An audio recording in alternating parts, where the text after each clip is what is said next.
Hi, Helena. Welcome to the All's Authors podcast, Untangling Alzheimer's and Dementia.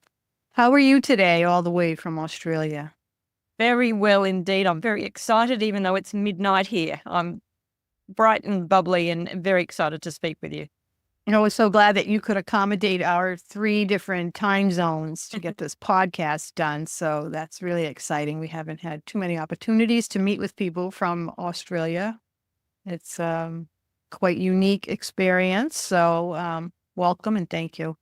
It's delightful to see you. And we're truly international today. So this is great. So we wanted to discuss with you your dementia journey, your personal journey, as well as your book, In Search of My Father. And you've written more than one book. So we'd like to talk about the other book as well, and your professional journey in dementia world. So get started. Could you just tell us a little bit about yourself, your background, and what led you here? All right. Well, as a doctor, I now deal with dementia on a daily basis. And as a daughter, I had a very unexpected personal experience with mixed Alzheimer's and vascular dementia. 14 years ago, that was shortly after my mother passed away with lung cancer, I happened to find a box of the medication rivastigmine in the butter compartment of my parents' fridge.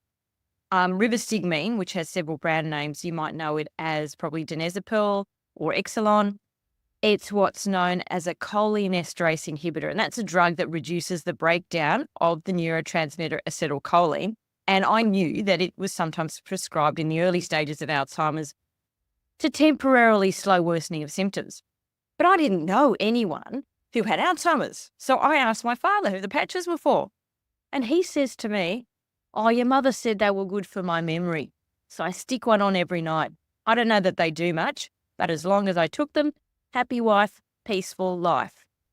That was how I first learned that Dad had been diagnosed with dementia, because I'd been living 600 miles away from my parents, and I only moved back to care for Mum after she'd been diagnosed with lung cancer. So I'd assumed that Dad's confusion, withdrawal, forgetfulness, depression, that they were all manifestations of grief at losing Mum. But when I tracked down Dad's GP after finding the medication, he confirmed the diagnosis of Alzheimer's and vascular dementia. And this just so threw me, because such was the stigma around dementia in my Serbian family of origin that my parents hadn't even told their only child, their devoted daughter, who also happened to be a doctor, that her father had Alzheimer's. And it actually appeared that Mum hadn't even told Dad his diagnosis, or he forgot, because Dad's mother, my paternal grandmother, had died of Alzheimer's. And I even remember as a child that he'd sworn he would throw himself off a cliff near our home if he were ever diagnosed with dementia himself. So I think that's why Mum never broached the subject with him. And to be honest, I was too scared to openly speak about his diagnosis. So we skirted around it. We talked about his memory lapses. And he kept insisting that declining memory was a normal part of aging. And I just said, well, yeah, maybe, but let's see what we can do to improve it anyway. And the other thing was, he swore he was never going to an aged care residence. So I had to keep him as well as possible so that I'd be able to look after him at home. And that's what threw me into learning everything I possibly could about slowing and even possibly reversing cognitive decline. Because even though I'd been a family physician for 20 years at that stage, I was largely working in the area of women's and reproductive health. And I knew nothing with a capital N about looking after someone with dementia. And I was horrified at my own ignorance. So basically, I just immersed myself in all the latest research on dementia, applied everything I discovered, for better or not. And I ended up caring for my father at home for 9 years until he passed away peacefully in his sleep at the age of 87 in March 2019. Wow. I have to tell you, I can very much relate to that feeling of denial, like what you were just saying about, well, I just sort of chalked up his memory lapses to concern about Mom or grief or those kinds of things, because I was in the same boat with my mother. I thought, oh, everybody said, she's her memory. And I said, no, it's just anxiety. She's worried about my dad, and I was a school psychologist. So really did memory testing and cognitive testing with children and young adults, and just couldn't see that, and had to really look at, oh my gosh. So denial, Mhm. right? Denial. So hard. And like you said, the Yep. stigma in your family. I really relate. That's a lot. Yeah. Yeah, I also had a similar situation with my stepfather in that, when people would I live 250 miles away, so I saw them once a month, but people would call family members or text me and say, "Something's wrong. Something's up with Fred, and what do you do now?" And he was always kind of a PIA, pain in the ass. And yeah, he was like a jokester and a prankster. So I would just say, "Oh, he's just being Fred," And then all of a sudden, one time when I went there, it was just unavoidable. Something really was going on, but people don't want to acknowledge that, I think, because it means there's going to be a lot of change. People don't like change, No. you know? And even after the diagnosis, I still thought, look, maybe they got it wrong. You might have pseudo-dementia. I don't know if you're aware of what pseudo-dementia is, the name given to depression in an older person that has Exactly. many of the same features, symptoms of dementia, but it resolves when you treat the depression through counselling or medication or both. Mhm. So I kept thinking, look, he's lost mum. Prior to that, he'd lost my mother's maternal grandmother, and they were very close. He was her caregiver. So it was like, no, he's lost his sense of meaning and purpose. And, this really hammers a person's cognition. So if I just give him a reason to re-engage with life, he'll come back to life. Sure. Mhm. Really That's what I rich. thought. Can't we just give him some antidepressants and he'll be fine? I thought. It was like, no. And yet some antidepressants have anticholinergic properties, so could actually make the cognition worse. Yep. But there are cases of pseudodementia. So in some cases, it is worth trying. Right, for sure. And as a caregiver, as a daughter, right? That's where it's. I think when it's your loved one, somebody you care deeply about, it's very hard to not want to look for all these other pieces, and Yes. rightfully so, right? There's nothing wrong, and there's nothing bad and horrible and mean spirited. But it's a dynamic of who we are as humans. That these, as a physician, you were probably easier to diagnose and render decisions for folks or diagnoses for folks. So I totally get it. It makes a lot of sense. Yeah. But I also added another layer as well, being a physician. I thought, okay, it could be B12 deficiency. It could be a multiple, it could be Yeah. multi-vitamin B deficiency. It could be high homocysteine. It could be underactive thyroid. So we Mhm. went, I'd repeated all of the tests just in case something had been missed. Right. Yeah. But yeah. it was dementia. Yes. And that's why it's so important for families to get an accurate diagnosis if Mhm. something's wrong with There their was some loved one, because it could be a reversible thing and you need to know what's going on so you can plan and prepare for the future. Mm. Yes. So can you tell us a little bit about why you decided to write this book and put this out there, and how that all fits for you right now? Well, I've always loved writing. Mhm. And it started as a way of trying to make sense of what I was experiencing. Like it was such a shock discovery to me that Dad had dementia, because remember, I've been living far away and I only spoke to my parents on the phone every Sunday evening. Yes, I visited several times a year, but my mother was so good at covering up these lapses, and she was always the dominant one. And he'd never spoken that much when she was around anyway. So I just didn't pick it up. So the diagnosis really came out of left field for me. And for a long time, I kept thinking it was a bad dream. And I Mhm. seriously believed I'd wake up and Dad would be back to his former self.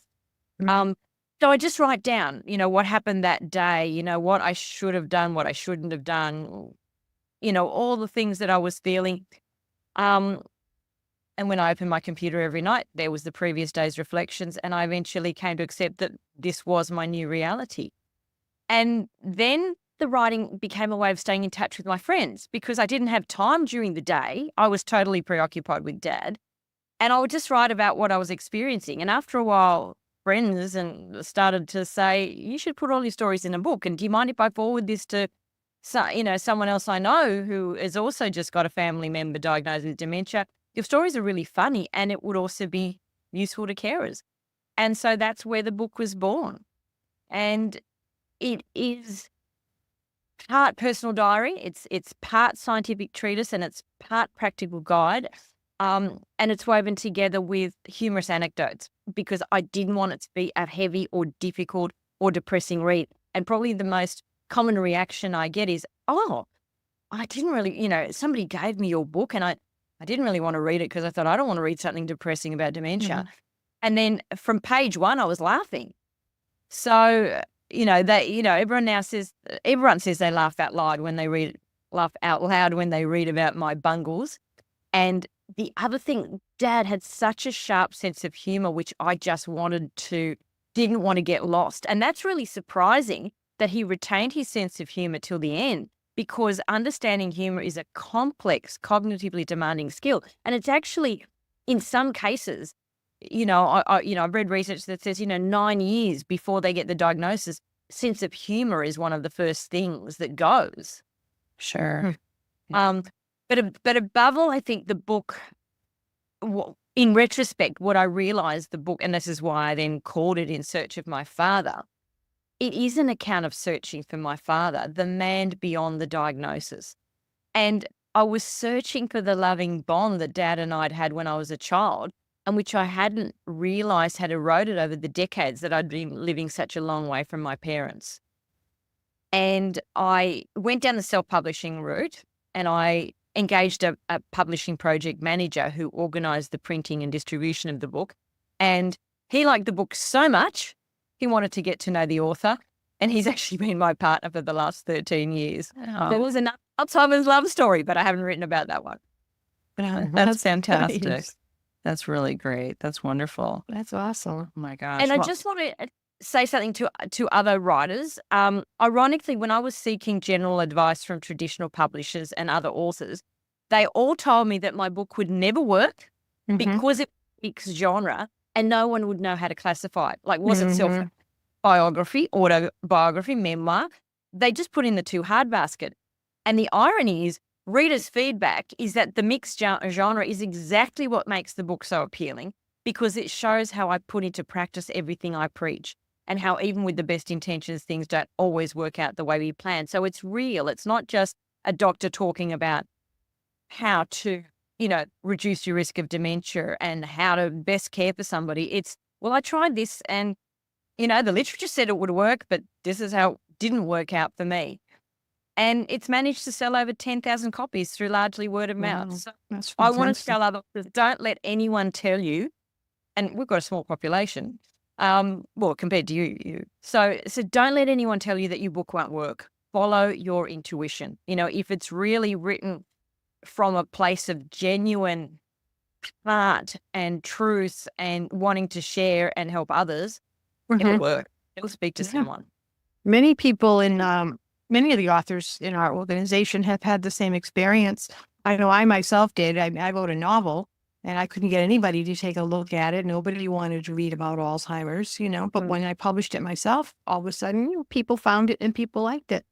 And then one of my partners, Jean Lee, her book, Alzheimer's Daughter, when she wrote it, somebody actually told her, you have no name or fame to publish a book. I mean, it was ridiculous. I don't know about you, Christy, but there are other Well, people as well that they don't feel like it's a good topic or that you have the credentials. my experience was similar to yours, Helena, because I worked with a developmental editor, and she said, this is mixed genre, but she was for many years in the publishing industry, and now she was working as a developmental editor, book coach kind of person. And she said, this is something she's seeing a lot. And she said, I think the time has come and people are interested in this. She was very encouraging. And mine is also memoir and then some how-to and then some other, so it's hard to categorize it. But I think that people who are in this need it. They need to know your human connection to your personal connection to this topic. And the feedback I get on my book is probably very similar to what you're hearing. I hear I needed to hear this from somebody. And I felt like I was talking to a friend or a friend was talking to me as I read this book, because I needed to hear Yes. these things, because, you know, all of the, when it becomes too analytical, then it's hard for people to connect. They want to know, how do you know this? And how did it hurt you? And how did it help you? And where did you find the humor? For sure, there's humor. And then what are some of the realities? I talked a lot about how it in fact impacts the whole family. But anyway, thank you so much for saying that, because we do have people listening who are writers and want to talk about their experience. And, your encouragement is so important. Don't stop, do this. This is when it's heartfelt, it really is going to hit someone and right Yes. where they need it. So that's great. Um, so in this process of writing the book and caring for your father, what do you think were some of the most difficult tasks you faced as a caregiver? Ooh, the first one was learning to ask for help. Mm. I was a doctor. I should have had all the answers. So there was a real sense of failure if I didn't do this right. Well, but that was nobody thought that except me. It was all self-imposed.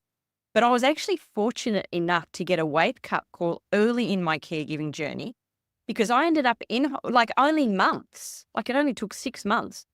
I ended up in hospital on IV antibiotics for cellulitis of my leg, which had blown up to the size of a watermelon, and my father was left at home alone.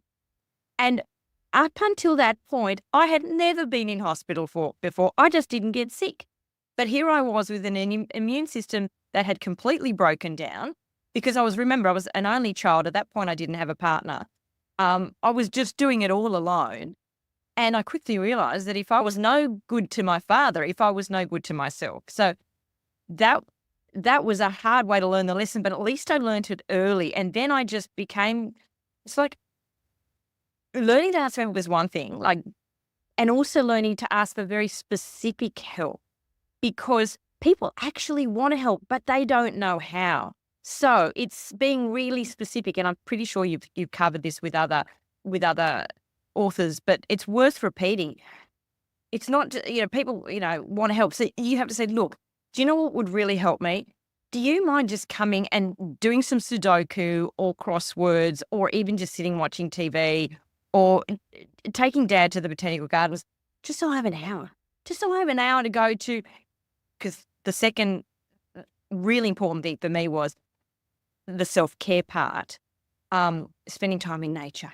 So it was just allowing me, just give me an hour. And that hour in nature, walking among the trees, was enough to revitalize me sometimes for the whole week. So, or just saying, look, can you pick up some groceries? I just can't get Dad out of the house today. Do you mind? Just here's the list. I'll email you the list. It's just a few essentials. Could you just pick up these groceries for me? People were delighted to do something simple that made such a big difference to me. So, so learning to ask for help, that was just so important and so hard at the beginning. And the second really hard thing, and I was really lucky, I had another friend who was looking after her mother at the same time, like a very old standing friend. And so we would regularly ring, late at night when both our parents were asleep, we'd get on the phone to each other. And something that we both faced that was really hard was the fine line between nurture and nagging, between supporting and being sergeant major, between keeping Dad safe and encouraging self-efficacy. I didn't want him to trip over. I didn't want him, to injure himself.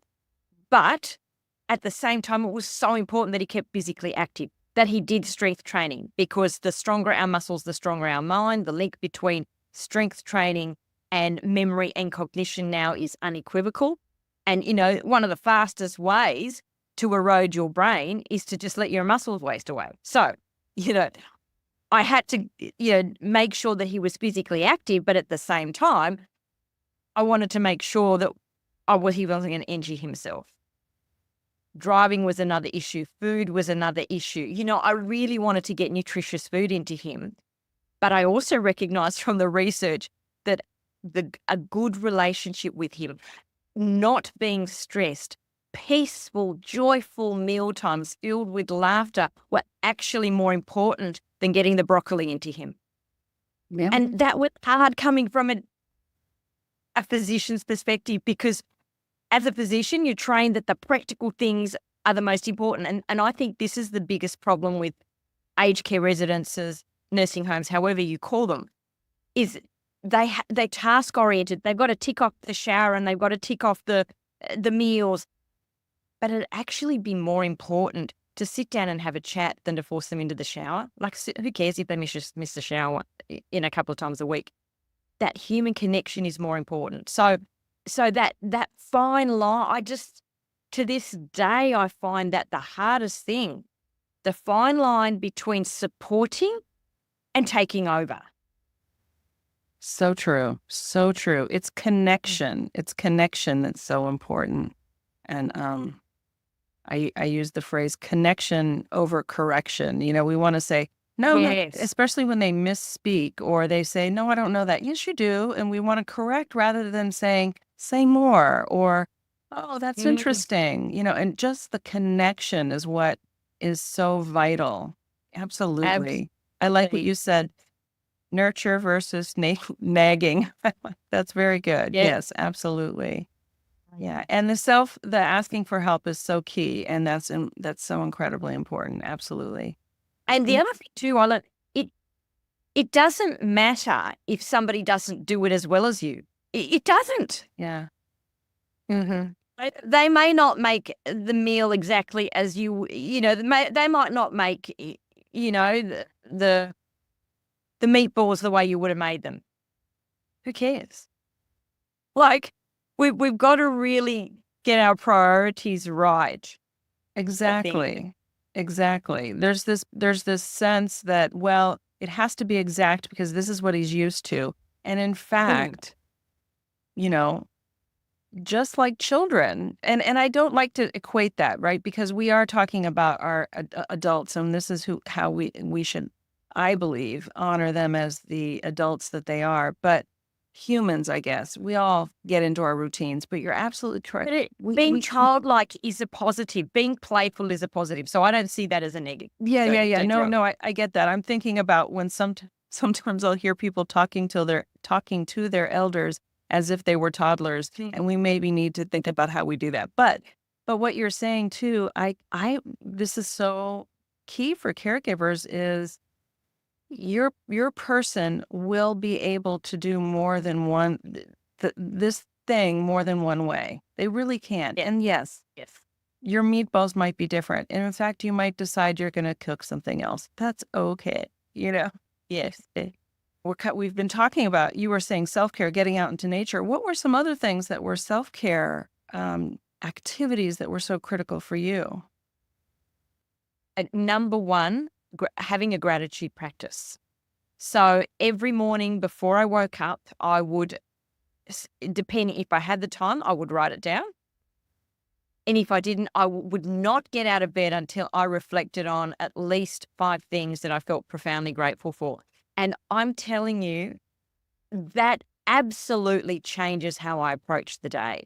You just walk out of the bedroom just going, I'm alive, he's alive, we have a relationship. You actually prime your brain to continue noticing things to be grateful for. And it has a physiological effect on your body. Number one, it releases oxytocin, the bonding chemical. It releases serotonin, endorphins when you think about things you're grateful for. And it strengthens your immune system. It lowers your blood pressure. It lowers your cortisol. So it set me up physically and mentally, and I still do it. Set me up physically and mentally to be just better equipped to deal with whatever happened during the day. And the second thing that I did with Dad, and I started it for him, but again, I've continued it for me, was we came up with the idea of a gratitude box. So we wrapped this box in beautiful paper, and anytime something happened that we felt grateful for, and I wanted to encourage him to see if that might, help him preserve his memory. It's a lot, we'd write down what we felt grateful for, whether it was, having a lovely encounter with somebody at a coffee shop, or somebody had helped us with carrying things to the car, or we were just grateful that, our long-awaited orchid had finally bloomed, anything like that, or just really grateful that I'd finally got, cooked the salmon to absolute perfection, melt in your mouth, not too dry, not too raw. We would just really look for things to be grateful for, or, chance beautiful visit from a friend that we didn't expect. So anyways, we'd write it down and we'd put it in the gratitude box. And then every World Gratitude Day, which, wait for this, is on September the 21st, which also happens to be World Alzheimer's Day. We would, when I had my partner there, the three of us would sit there and we would go through everything we'd written in the past year that we'd been grateful for. And it was better than Christmas, better than opening Christmas presents. And we'd never even get through them all because we'd go, oh, I had completely forgotten about that. And, it took off on another conversation. And Dad would rarely remember them, but I think I got this from Laurie LeBay, Alzheimer's Speaks. Facts spray, but feelings stay. He wouldn't necessarily, remember details, but he would always remember that we'd had a great night. People don't remember, if he had a good, later I actually got other professional carers to help me so I could start going back to work part-time. He wouldn't remember what he'd done with the caregiver, but he always remembered that he had a wonderful time. Because I'd say, sometimes I'd forget to say, what did you do? We had a wonderful time. He would smile. And that's all I needed. I didn't need to know what they did. It was just great. He really, really enjoyed himself. So gratitude was a huge one. Just any time in nature was a huge one. And I also, towards the end, discovered breath work. And that this has actually even been found to improve cognition, reduce depression, reduce anxiety, reduce stress. So the first one I learned was box breathing. So anytime I was stressed, it was just slow, say 4 counts, slow, deep breaths in. 4 counts, you hold the breath. 4 counts, you breathe out. 4 counts, you hold the breath. Just doing that for 5 minutes. The research has shown, again, that sets you up for a less reactive day. I was less likely to react, if you push my buttons or whatever happened. And then I discovered the literature, the science says that what's even more powerful is a technique called cyclic sighing. And that's where you breathe in as deeply as you can. And then you breathe in just a little bit more. You take a second inhalation. And then you breathe out as slowly as possible. Now, this is going to freak out listeners who know about the plaques and the tangles that are the hallmarks of Alzheimer's. The slower your out breath, the greater your vagal tone. The vagus nerve is part of the sympathetic nervous system, which is part of our rest and digest system, which calms us down, lowers our blood pressure, keep an even keel. But what the research has also found is that it actually reduces amyloid plaques. It reduces because they could only measure it in plasma, the amyloid and the tau concentration in plasma, which means it potentially, this is what the drugs are trying to do. It potentially it could slow cognitive decline. Oh, that's so wonderful to hear. Yeah. Yeah. And a third one, which I now, I just have to mention this because it's hot off the press research, because this is what I do now. I just get out and try and find everything I can to improve cognition. We know that we need to stimulate all our senses to keep our brain healthy. You've no doubt heard of the Lancet report, which has come with the 2024 Lancet Commission has identified 14 modifiable risk factors for dementia.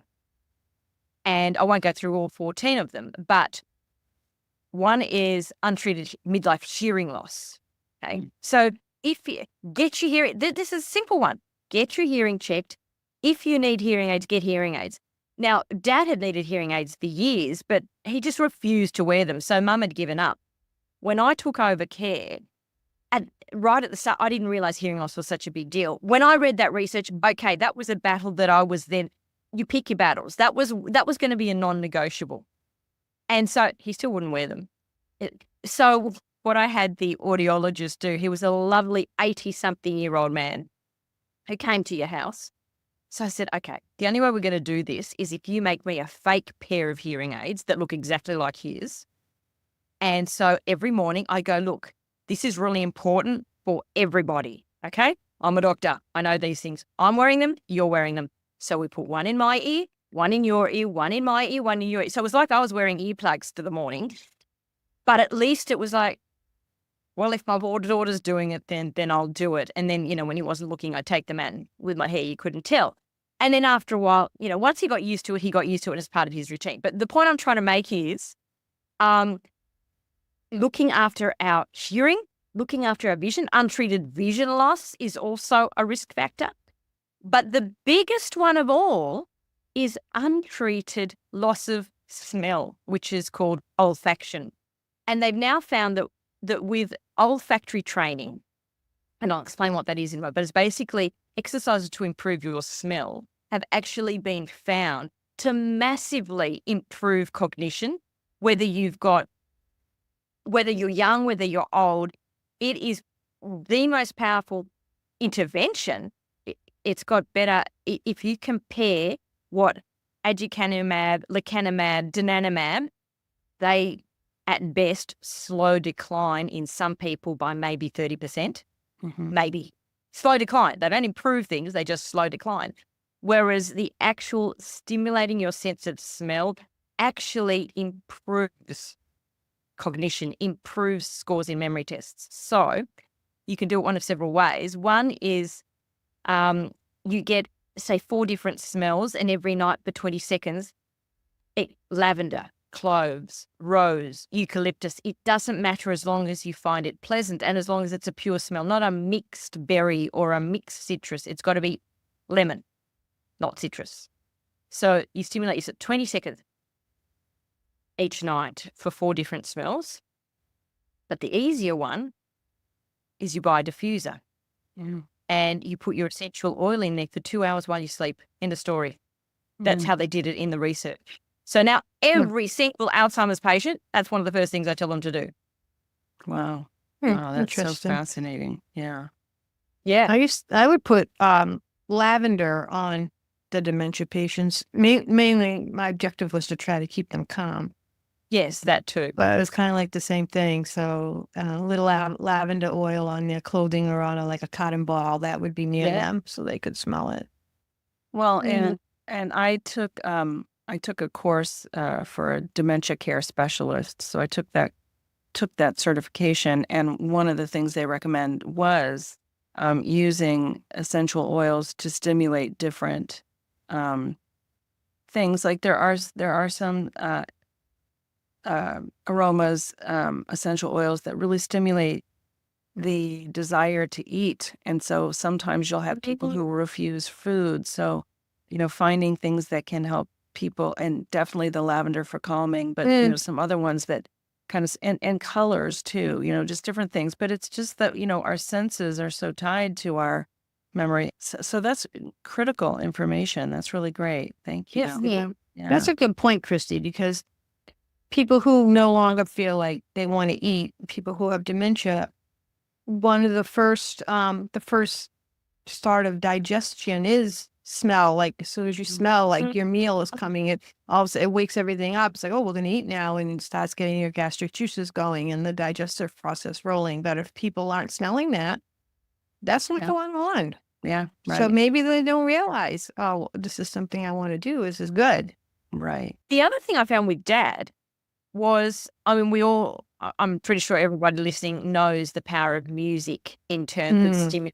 I mean, playing music from their childhood or significant times in their life or their wedding. Music is actually more powerful in evoking memories than are photos. And music can also, just make them come alive. So to get Dad in the shower, singing in the rain, it worked. It absolutely worked. And getting him to eat, he loved Julie Andrews. So it would be either something from Mary Poppins or The Sound of Music or any music that lifted him up. It would actually help me to get him to eat because there were days when he didn't want to eat either. Yeah. Mm-hmm. Yeah. That's so fascinating and really great information. Yeah. Well, talking about eating though, like eating is exhausting. So especially for people who have like heart problems or lung problems, the whole process of eating and digesting Yes, it is exhausting. So people don't really want to do it. And then people tend to rush through the meal. And especially like if you're in a care home, they have X amount of time to feed like all these people. And so they don't have enough time to start with. So they want to rush and shove food into people's mouths. And people they don't want that. Yeah. And it's exhausting. Even just chewing, masticating is exhausting. And chewing is actually necessary to also maintain brain function. Mhm. Like we just have to we know that mental stimulation is really important. Social stimulation is probably number one. I've got several mantras. People are more powerful than pills, hands down. Loneliness is as damaging as smoking 15 cigarettes a day. Yeah. And a dance a day keeps dementia away because it stimulates mentally, physically, socially, and it brings joy. And joy is healing. Like, with time, when I first started out, my priority was and not to lessen the importance of this, but my priority was every soft drink is a bullet to the brain because soft drink gives you that massive rush of sugar. And people with Alzheimer's have glucose hypometabolism.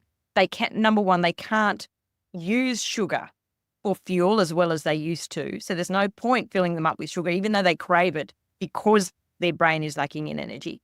But sugar also, that massive rush of sugar, actually, I won't go through the biochemistry, but it drains the brain of energy. So drinking soft drinks, I would arguably say in terms of food, is the absolute worst thing we can do to our brain. I'd ban soft drinks. If I was health minister of this country, I would ban soft drinks.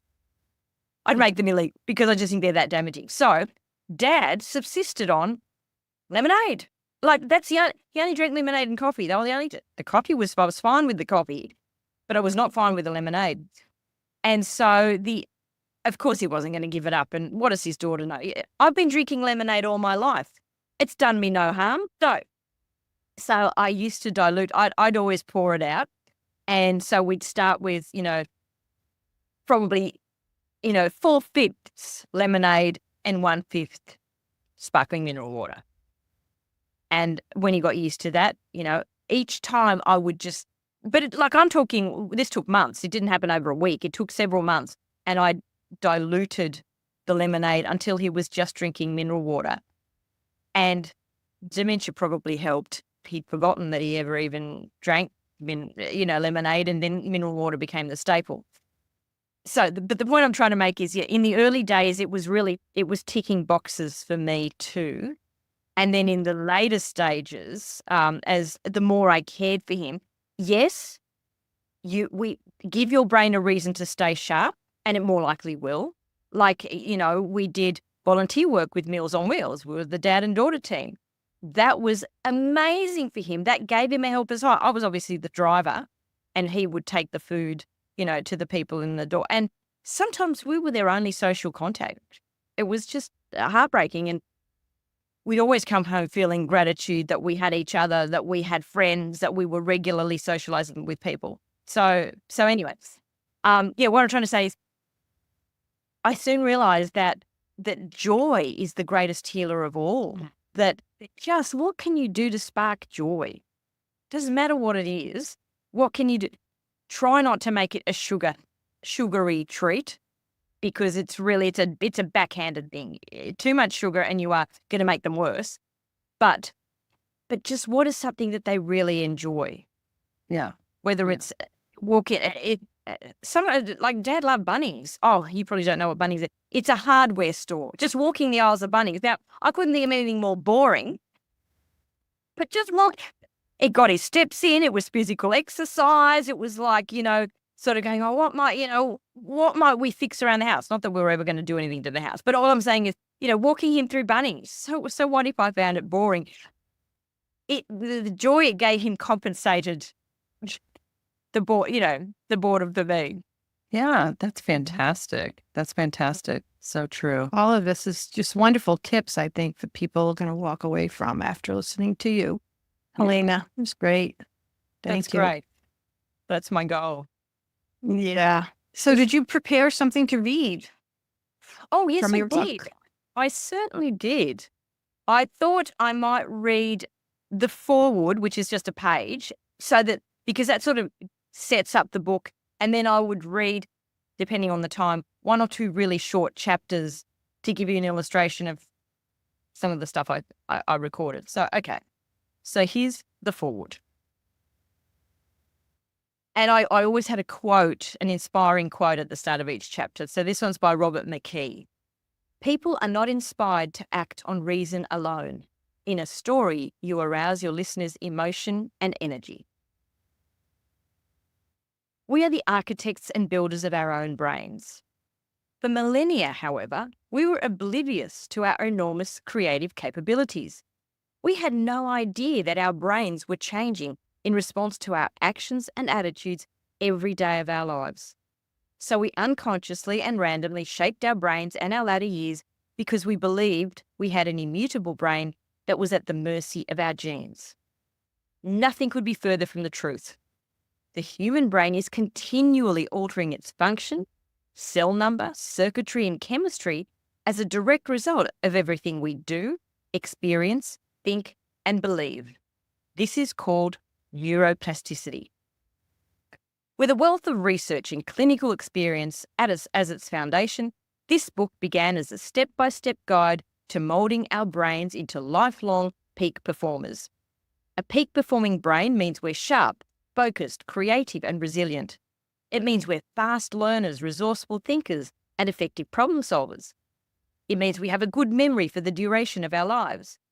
It means we substantially reduce our risk of degenerative brain disorders such as Alzheimer's disease, other dementias, stroke, Parkinson's, and depression. It means we remain in possession of our mental faculties and lead meaningful, fulfilling lives until our last days. And best of all, we're never too old, too young, or too far gone to make positive, life-expanding, extraordinary changes. This book isn't just about preserving brain function as we age. It's about enhancing performance, effectiveness, health, and joy at every age and stage of life. However, the book took a different direction when my mother died and I was left to care for my frail, elderly father in the early stages of dementia. Full of energy, enthusiasm, and scientific arrogance, I set about to redesign my father's brain. But life has a way of interfering with our plans. I found I was not dealing with a willing, motivated patient, but a grief-stricken, self-doubting man. And I underestimated the impact of the experience on my own life.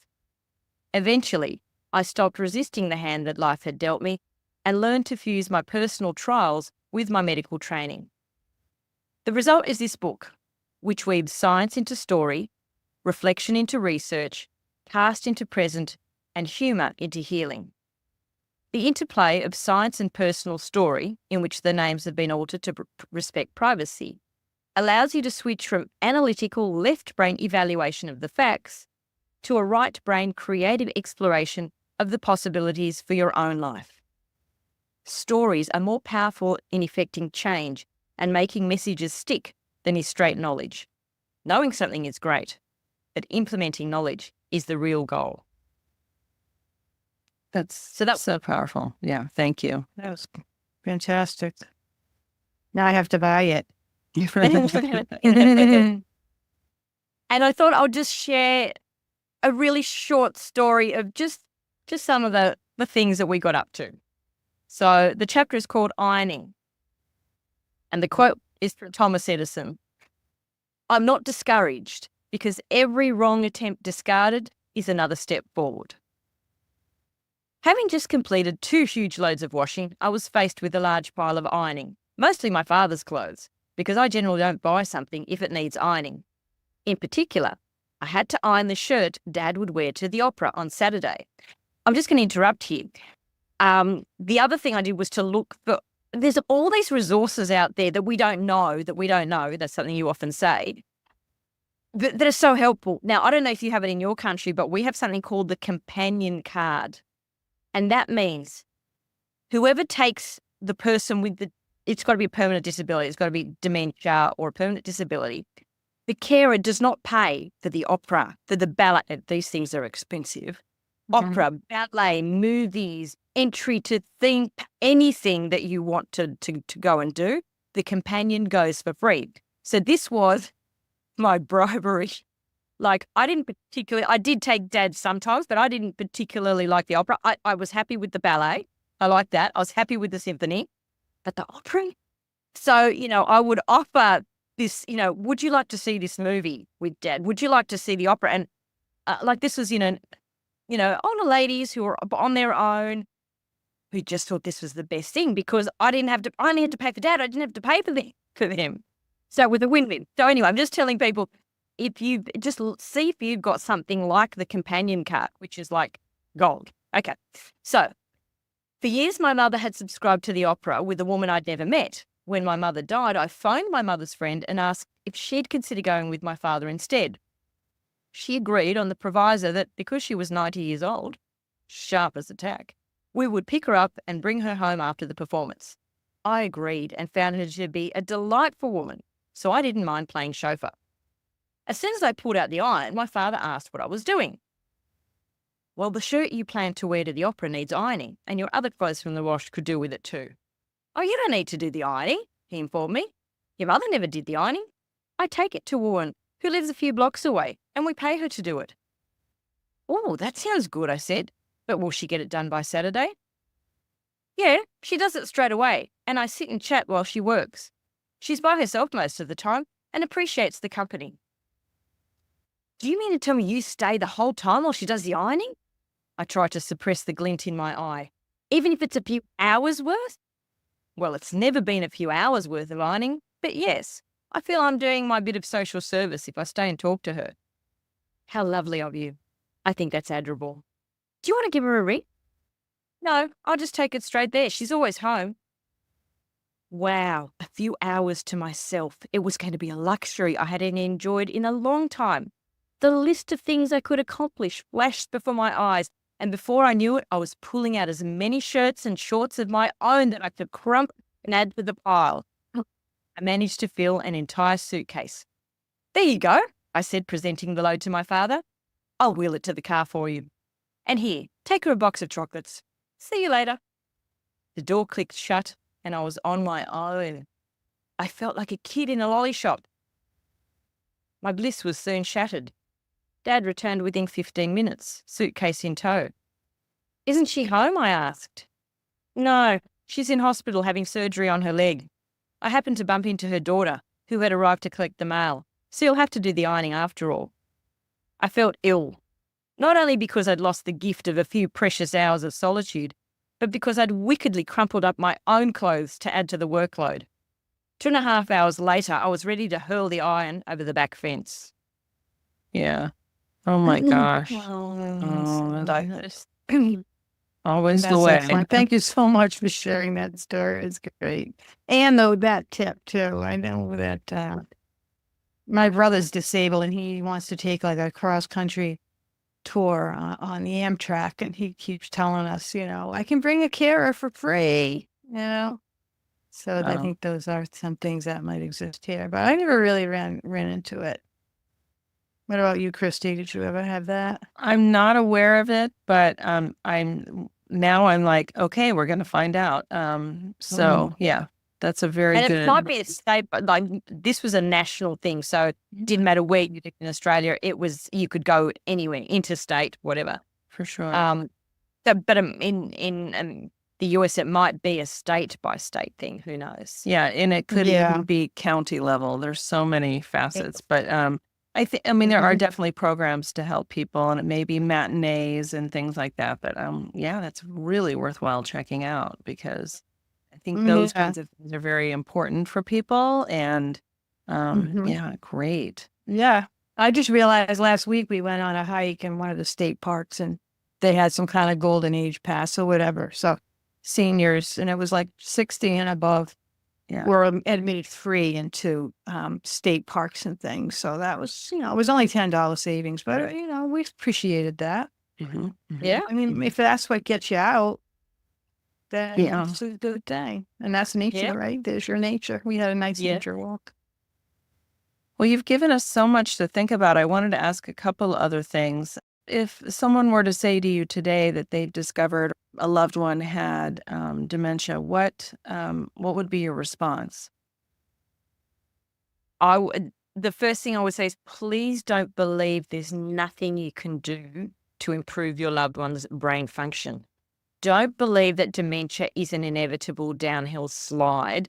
Don't believe that dementia is an end point. It's a starting point. It could actually be, a doorway to a more meaningful, joyful, socially connected life. Understand that the practice of medicine is decades behind the science, and that so many care providers in this country, whether they're doctors, neurologists, geriatricians, still just say to people, when you get a diagnosis, look, just get your affairs in order. You might want to try some Suvanade. You might want to go on a trial. You might want to try one of the older medications. But basically, just things are going to get worse. And that's not necessarily the case. As I said, number one, if you give your brain a reason to stay sharp, it more likely will. So maintaining a sense of meaning and purpose and joy and laughter and awe. And I know this from firsthand experience. Caregiving is going to be challenging, however you go about it. So you might as well put your energy into doing things that will help preserve your loved one's brain function and possibly even restore it. And this is actually where I run into trouble because other healthcare professionals accuse me of giving false hope, to which I respond, heed the words of Confucius. People who say it cannot be done should not interrupt those who are doing it. There is no such thing as false hope. Hope is hope. It's not a guarantee. It offers a window of possibility. And dementia, more than any other disease, just giving things a go, just trying something new, just staying positive actually improves brain function. And I'm also very conscious of not making people feel that they are to blame for their dementia, because people go, well, if you're telling people can do something about it and you're saying they caused it, absolutely not. We live in an inherently stressful, sleep-deprived, unhealthy world. That's just the current state of the Western world. So what I'm trying to do is empower people to become proactive about their brain health as early as possible. So it's and ironically, I really start with joy. Just seek out things that are meaningful, joyful, connect you to other people. Do the simple stuff first. Do you have high blood pressure? Well, get that treated. Are you doing any form of physical activity? Just find some form of movement that you enjoy, do it. Do you have enough social contact with other people? Let's have a look at your diet. Is it too sugar heavy? Are you eating enough protein? Because we need more protein as we age rather than less. Have we checked for obstructive sleep apnea? Because, I've had patients who were convinced that they had dementia. You put them on a CPAP machine and suddenly the brain fog disappears, and it was just they weren't getting oxygen while they slept. Are you undergoing chronic stress at the moment? Can you relieve as much stress as possible? Because stress, produces cortisol. Cortisol actually attaches to cells in the hippocampus and erodes brain function and brain cells. So can we remove as much stress as possible? Have you been to the dentist recently? Because we now know that poor dental health is a risk factor for heart disease, arthritis, but also Alzheimer's and other dementias. And people are like, what's the connection there? Well, the bacteria causing gum disease, Porphyromonas gingivalis, can travel to the brain and damage your hippocampus and other areas connected to memory and learning. So, sometimes just getting better fitting dentures and just making sure you haven't got some underlying gum disease. Right. So just looking at all of that, all of those things can contribute to cognitive decline. So work on the things that you can. Untreated depression. There's another really powerful one, which, well, it's debatable whether, if you look at the work of Gabor Mate and Bessel van der Kolk, childhood trauma changes the brain. It increases risk of depression and anxiety and mental health diseases and autoimmune diseases. And if you survive all of them, it'll increase your risk of dementia. So is there unresolved trauma? Address that as early as possible, because once you get a diagnosis, then it's really hard to address past trauma. But if there's unresolved emotional, something heavy, an emotional burden that you're carrying, you can't, you can suppress it so it's not visible to anybody else, but it's working its damage in your body. It's eroding your immune system. It's increasing your risk of cancer. Emotions have power. Yeah. So, and that's why joy is so healing, like genuine joy. And you can compensate, if you exercise regularly, if you have great sleep, if you have a really good, Mediterranean style diet, eating lots of, dark leafy greens and oily fish and avocado and raw nuts and all of that stuff, you can mitigate some emotional trauma, but it's going to catch up with you in one way or another at some point. So I think I sort of went a very long-winded way of answering that question. What would I say to somebody if they said to you, my loved one has dementia? I would just say, don't despair. Educate yourself as much as possible. I would tell them, listen to Alzheimer's podcast, listen to Laurie LeBay, Alzheimer's Speaks, go to Dementia Map. I would just go, look, there is so much information out there that you don't know. Intuitively, like there's so many, read my books, but if my books don't speak to you, then someone else's books will. There is so much information out there, and a common theme with Alzheimer's, you're not alone. There are so many other carers out there. Yeah. That would just, that you can connect with online or in real life. That's so great. Thank you so much. I think those were great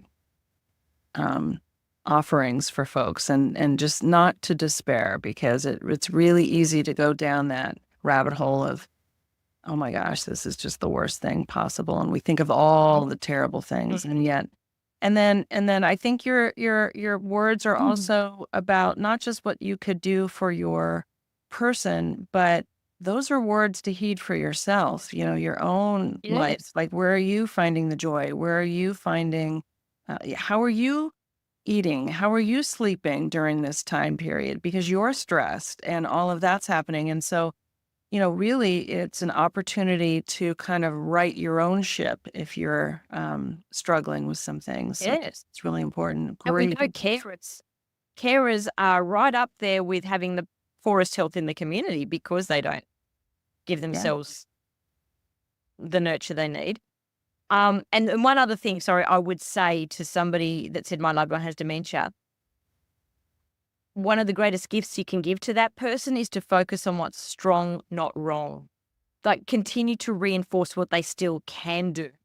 And like you've said this in all your podcasts as well, they don't change overnight once they get a diagnosis. It's a very gradual, sometimes it's faster than other times, but change doesn't happen overnight.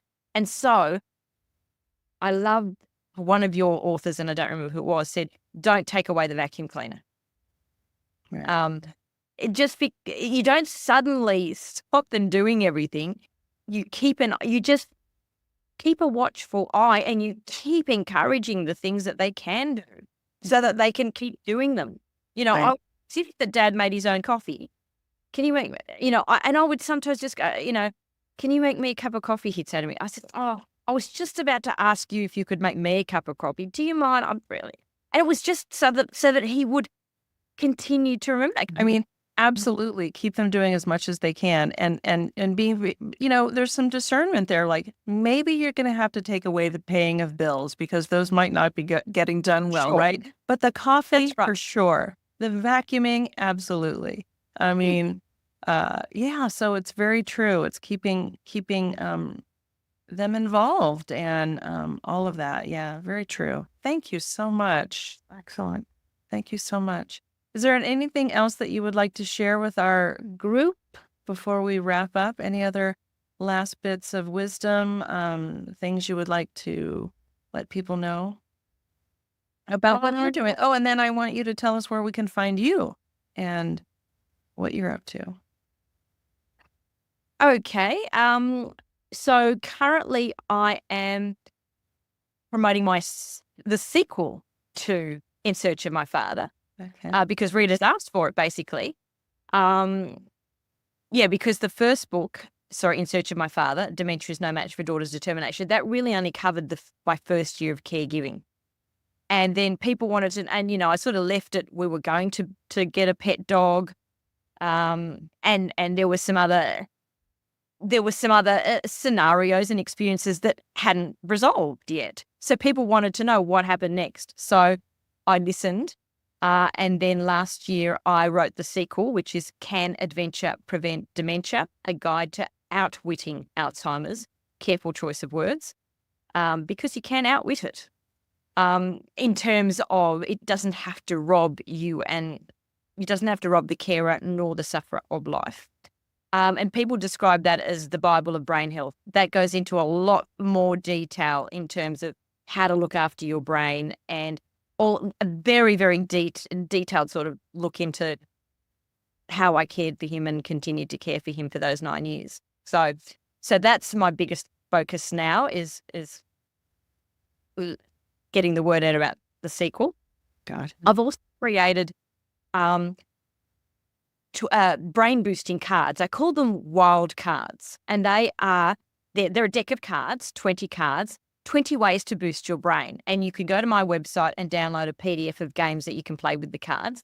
And the reason I call them wild cards is because the brains of wild animals are 15 to 30% larger than the brains of their tame domestic counterparts. So what is it about being wild that boosts your brain? Well, here are 20 ways, of getting wild. And it's everything from attitude. Like, they've actually found that if you believe that memory loss is an inevitable part of getting old, you are more likely to have more severe memory loss. And it's not your genes, it's your belief system. It's that powerful. So it's everything from, maintaining a positive attitude towards aging, maintaining a sense of curiosity, awe and wonder, to, eating a handful of nuts and blueberries and, the practical stuff as well. So that's what the 20 wild cards are. So they're a bit of fun. And then I've written another book, which doesn't sound like it's related to dementia or caregiving, but it's all about self-care. But the people who really need a book about self-care are not going to buy it. So I called it Neuro Slimming, Let Your Brain Change Your Body. And it's how to shed excess body fat without dieting or deprivation. And two practical ways it relates to dementia is because midlife visceral obesity, that is, having fat, belly fat, and having type 2 diabetes doubles your risk of dementia. And that book addresses both of those. So if you do everything in that book, you will eliminate obesity and eliminate type 2 diabetes. But what it really is a book about is self-care, self-nurture, and self-love. It's about feeding your spirit, not starving your body. And that is what, caregivers need more than anything, to recognize the importance, the power, and the simplicity of self-nurture and the difference it will make, because the greatest gift that we can give to the people we care about are our life force, our energy, our enthusiasm, our passion. And Dad could pick up on my energy. I could try, if I, because I went back to work after a while, not full-time, but part-time, because I had to pay for the caregivers. But if I'd had if I was exhausted and just frustrated, but I'd try and fake being positive, didn't work. He would pick up on my poor energy and frustration, and he would pick up on it. So the most important thing I could give him would be genuine joy, love, enthusiasm. So just looking after ourselves is is just in itself already looking after the other person. And I just can't make that case enough. And it's once you get a rhythm going, and like Dad and I would go to the gym together. So I'd have my workout, he'd have his workout. We know it. Okay, so he wouldn't maybe put his bike or his treadmill on the same resistance that I would, but it didn't matter. I got my workout. Even if he was only cheating, it didn't matter. I got my workout. Yeah, that's wonderful. Yeah. Okay, so we can. What's the name of your website? What is that called?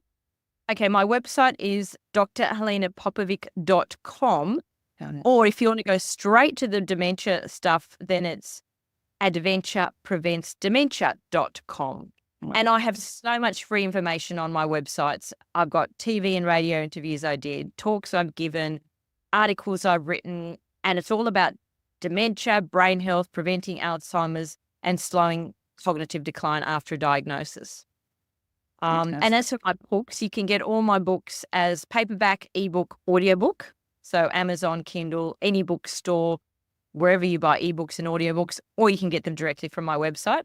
So whatever's simplest for you. And I just want to give my narrators a plug. I had 2 people narrating both of my dementia books, a woman reading my lines and a man reading Dad lines, because there's a lot of conversation in the book. And they did such a great job. The man even did the Serbian accent really well. So I can't thank them enough for putting their heart and soul into bringing our story to life. And people just absolutely love the audiobook because it's just so well read. So I have to say, I'm really grateful to them. Fantastic. That's wonderful. Thank you. That's so great. That sounds great. It's been such a pleasure talking with you, and so much information. This is really, really good stuff. So thank you for sharing all of this. No, And I thank forgot you one more so thing. much. I also write a free weekly blog called Healthy Bites. Excellent. Just go to my website and sign up. And that's a way of just getting every week, you'll get a brain booster or a personal experience or an insight or reflection. So that's, that's a really good way. And there you'll sort of learn if I'm doing a public talk somewhere or a library talk. So we can meet up in. Fantastic. Oh, that's great. Thank you. I like that. Again, it's been a pleasure. It's so great. We're so glad that you're part of our Al's Authors family now, and Thank we'll you. be sharing this book widely. So that's great. Thank you. It's so lovely to meet you. You too. It's been a real pleasure and a privilege to meet you both. And I just think you're doing amazing, wonderful work. Thank you. Thank you.